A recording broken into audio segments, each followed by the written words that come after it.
Assalamualaikum warahmatullahi wabarakatuh. Nama saya Asmidah dari kelas 2E PAI dengan NPM 221105011499 dari Universitas Ibnu Khaldun Bogor. Berikut adalah tugas UAS Islamic Worldview yang dosen pengampunya yaitu Dr. Kiai Haji Ahmad Alim LC.MA.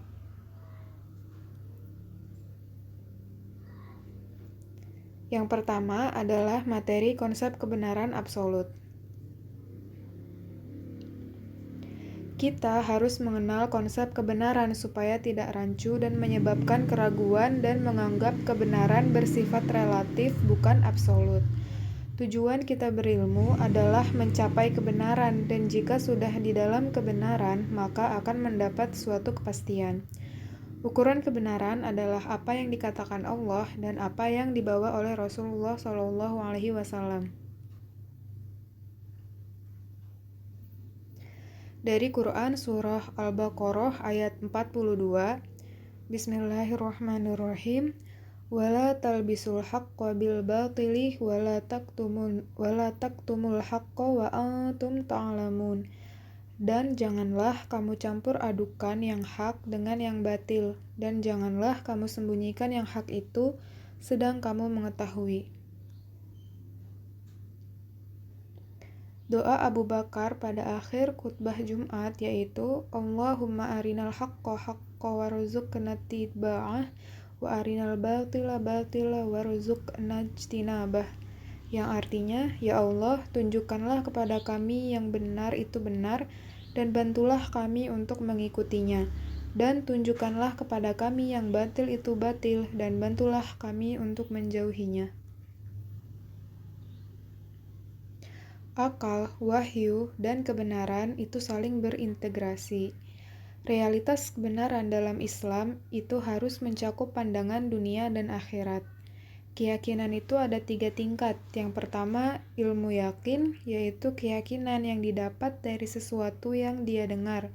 Yang kedua, ainul yakin, yaitu keyakinan yang didapat dari sesuatu yang dia lihat secara langsung. Dan yang terakhir, haqqul yakin, yaitu keyakinan yang didapat dari sesuatu yang dia rasakan secara langsung. Dari Quran Surah Al-Waqiah ayat 95, Bismillahirrahmanirrahim. Inna hadza lahuwa haqqul yaqin, yang artinya, sesungguhnya yang disebutkan ini adalah suatu keyakinan yang benar. Tingkat eksistensi yaitu adalah hakiki, inderawi, imajinasi, intelektual akliyah, analog, dan suprarasional.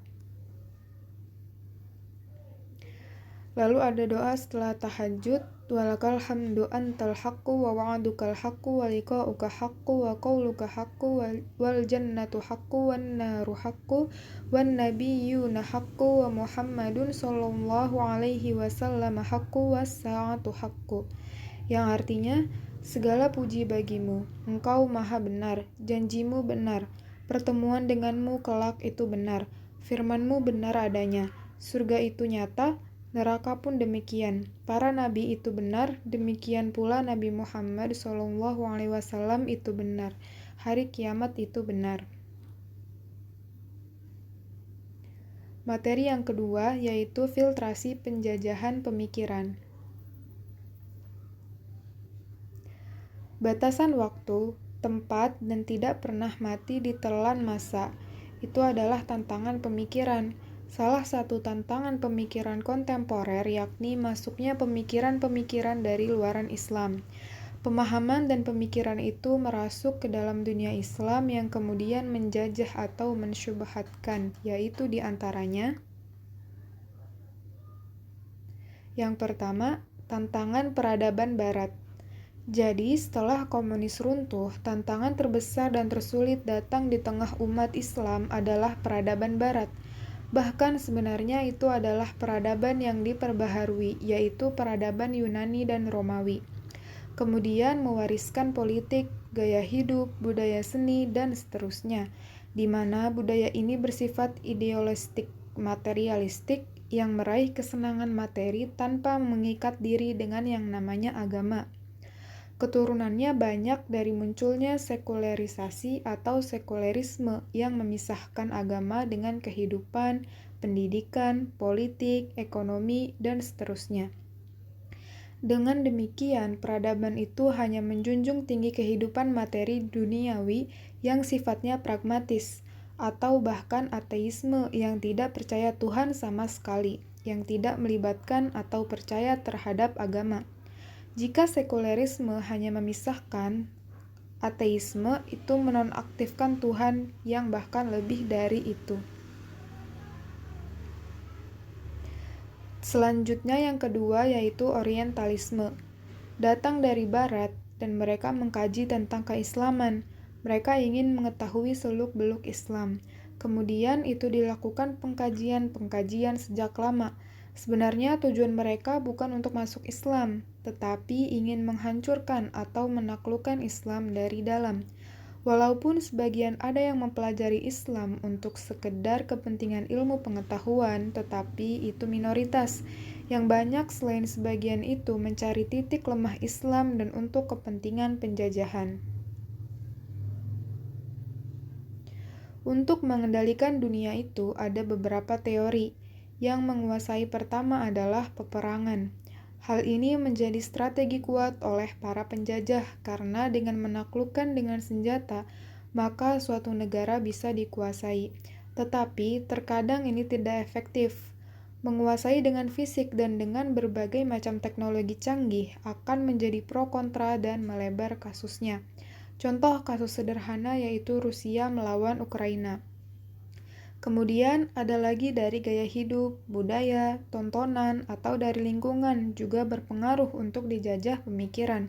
Seperti India dan Korea yang khas dengan budayanya, lalu kita mengimitasi mereka, pakaian dan jadi seperti mereka.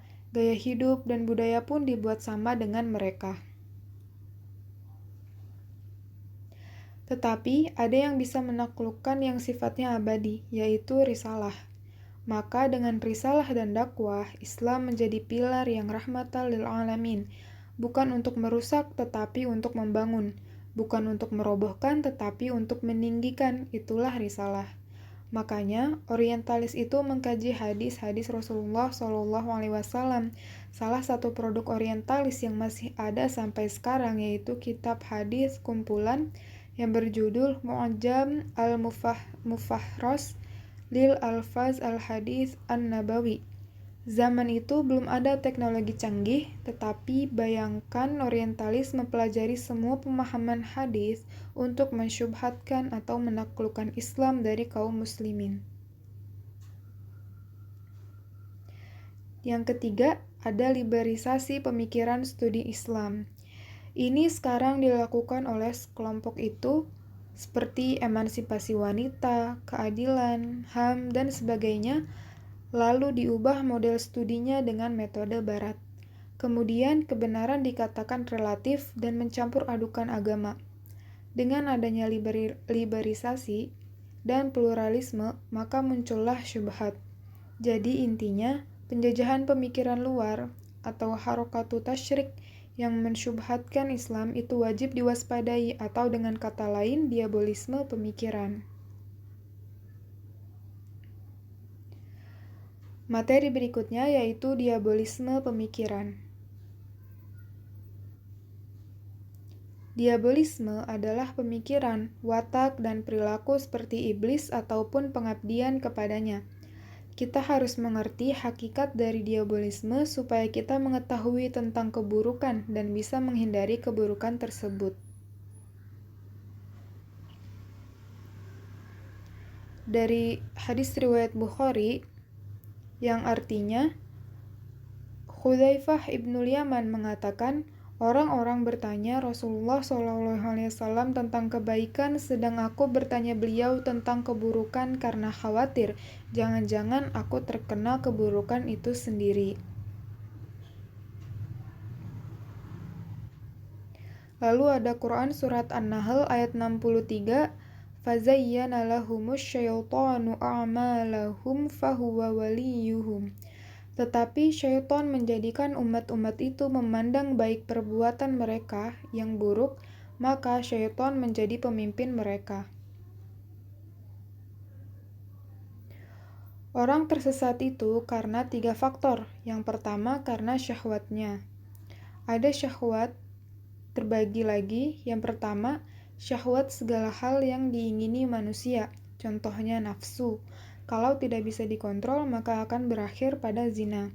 Yang kedua, ada syahwat perilaku yang berlebihan atau mubazir. Contohnya budaya boros. Terlebih sekarang zamannya flexing atau pamer. Dari Quran Surah Al-Isra ayat 27, Innal mubadzirina kanu ikhwanas syayatin wa kana syaitanu lirabbihi kafura.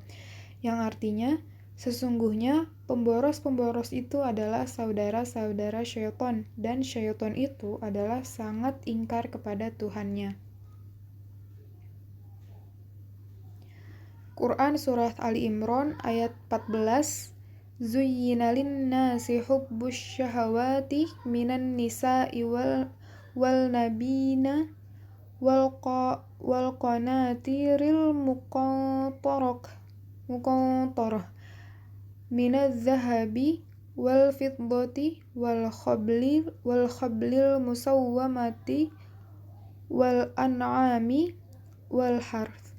Dzalika mata'ul hayatid dunya. Artinya, dijadikan indah pada pandangan manusia kecintaan kepada apa-apa yang diingini, yaitu wanita-wanita, anak-anak, harta yang banyak dari jenis emas, perak, kuda pilihan, binatang-binatang ternak, dan sawah ladang. Itulah kesenangan hidup di dunia. Yang kedua ada karena syubhatnya atau keraguan-raguannya. Dari hadis riwayat Bukhari dan Muslim, yang artinya, sesungguhnya perkara yang halal itu telah jelas dan perkara yang haram itu telah jelas, dan di antara keduanya terdapat perkara-perkara yang samar, tidak diketahui oleh mayoritas manusia. Barang siapa yang menjaga diri dari perkara-perkara samar itu, maka dia telah menjaga kesucian agama dan kehormatannya. Barang siapa terjatuh ke dalam perkara syubhat, maka dia telah terjatuh kepada perkara haram.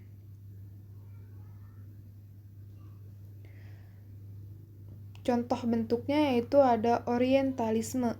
Jadi, banyak kaum orientalis yang membenci Islam yang sengaja belajar Al-Quran untuk mengubah dan mengacak-ngacak Al-Quran. Lalu mereka memasukkan pemahaman yang menyimpang kepada umat Islam. Contohnya saja adat Jawa Kejawen dan golongan Ahmadiyah. Itu merupakan bentuk penyimpangan ciptaan kaum orientalisme. Selanjutnya ada sekulerisme, yaitu memisahkan antara agama dan kehidupan. Selanjutnya ada liberalisme, yaitu mencampur adukan agama dan menyamakan semua agama.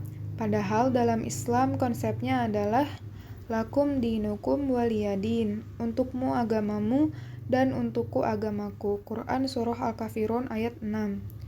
Dan yang selanjutnya ada ateisme, yaitu tidak percaya Tuhan. Mereka menganggap Tuhan sudah mati. Dan malah sekarang ada yang terbaru, yaitu New Atheism, yang sangat bertitik tumpu pada penggunaan akal, rasionalitas, dan sains untuk memahami realitas. Yang ketiga ada karena mengikuti langkah-langkah setan. Dari Quran Surah Al-Baqarah ayat 168, wala tattabi'u khutuwatis syaitan. Artinya, dan janganlah kamu mengikuti langkah-langkah syaitan.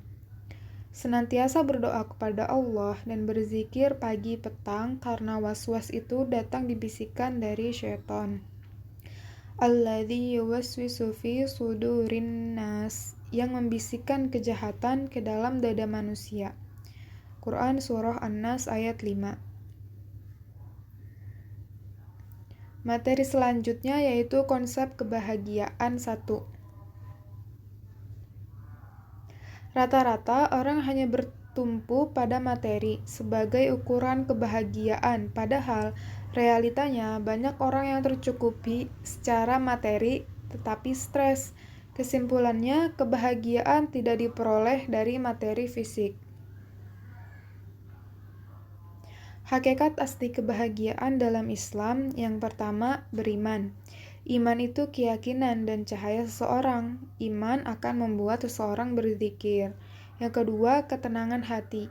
Kenikmatan dunia hanya sekedar senda gurau, permainan, perhiasan yang sifatnya pragmatis atau sementara. Faktor yang memengaruhi hilangnya kebahagiaan yaitu iri hati atau tidak ikhlas jika melihat orang lain dapat nikmat. Maka, lapangkan hati jika ingin bahagia. Imam Hasan al-Basri berkata, "Aku tahu rizkiku tidak tertukar dengan orang lain, maka aku sibukkan diriku dengan ibadah." Maka hidup di dunia itu jangan melulu melihat ke atas. Lihat ke bawah supaya kita bersyukur, karena bahagia itu adalah rasa syukur itu sendiri. Materi selanjutnya yaitu konsep kebahagiaan 2. Aktualisasi sikap dalam bentuk amal soleh dalam Quran Surah Maryam ayat 59. Fakhalafa min ba'dihim khalfun adha'us salawata wattaba'us syahawati fasawfa yalqawna ghayya. Maka datanglah sesudah mereka pengganti yang jelek yang menyia-nyiakan sholat dan mempertuturkan hawa nafsunya, maka mereka kelak akan menemui kesesatan. Orang yang mengikuti hawa nafsu itu hidupnya tidak akan bahagia, karena hawa nafsu tidak ada habisnya, dan manusia tidak pernah puas. Orang bahagia tidak melampaui batasnya, orang melampaui batas tidak akan bahagia. Supaya kebahagiaan kita kontinu, maka kita harus istiqomah dalam keimanan dan amal soleh.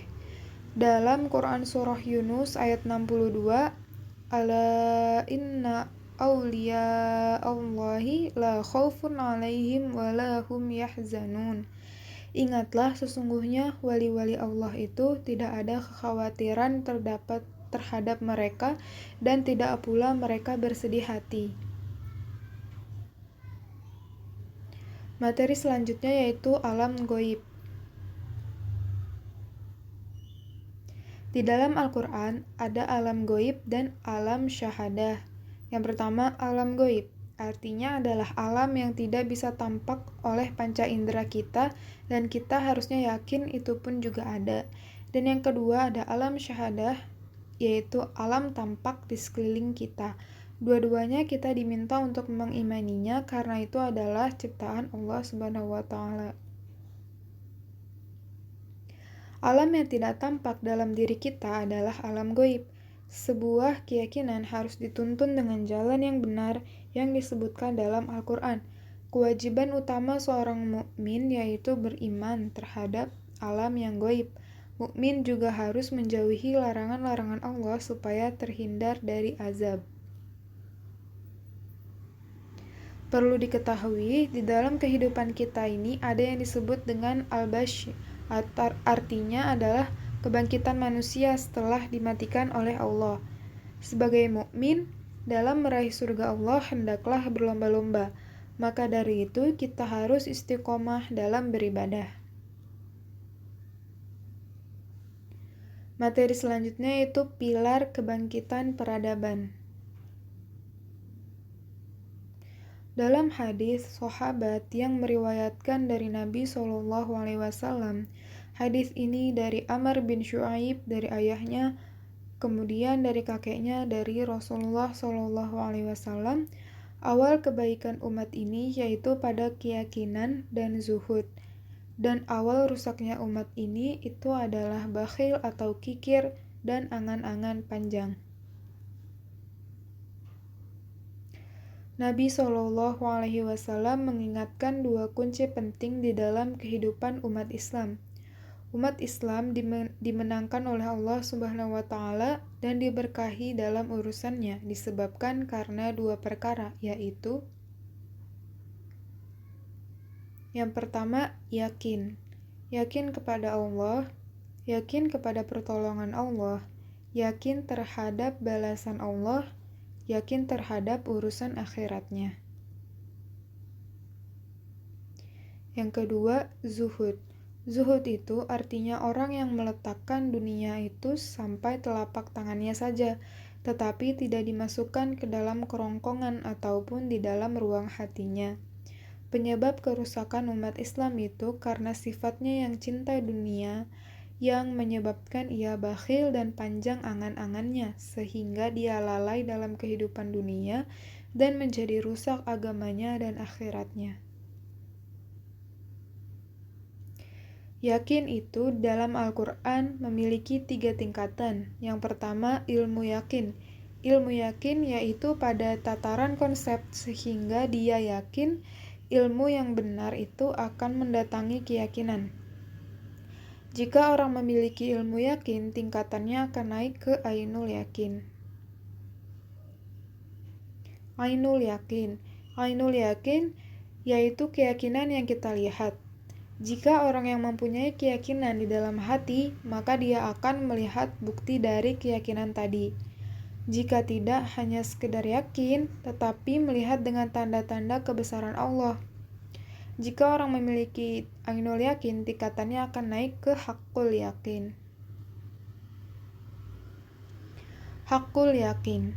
Haqqul yakin yaitu dia sudah bisa mencicipi atau merasakan nikmatnya iman.